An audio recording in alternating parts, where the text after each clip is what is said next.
Hope that answers the question. We'll have the next question from the brothers mic in the center. Hello, doctor. My question pertains to the point you're talking about. My name is Naresh.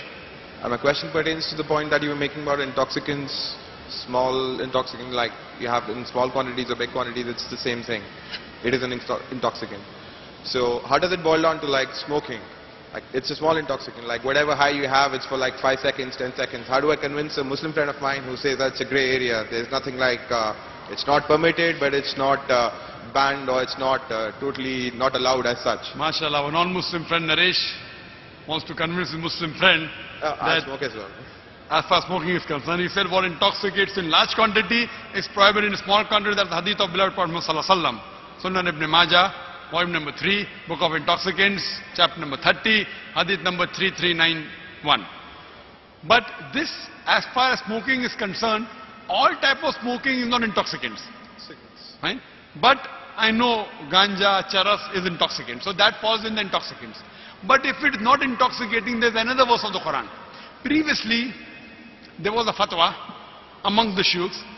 There's a hadith which says that don't have onions because it smells.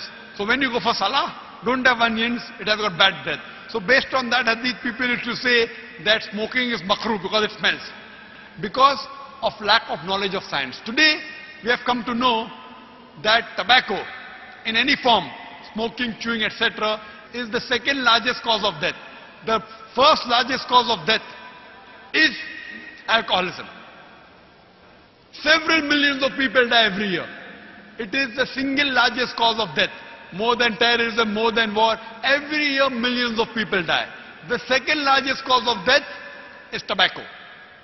According to World Health Organization, every year more than 4 million people die only because of tobacco.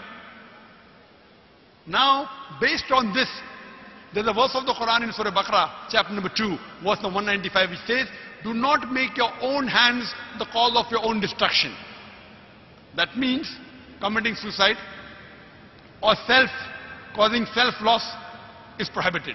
So based on this verse, today we come to know smoking is nothing but slow poisoning.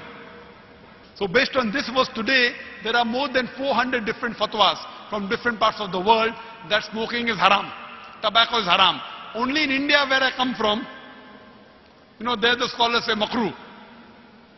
Why? Most of them have tobacco. So because many have tobacco, so they say makruh. But today, Saudi Arabia, Egypt, many parts of the world, there are more than 400 fatwas saying that smoking and tobacco in any form, nicotine is haram.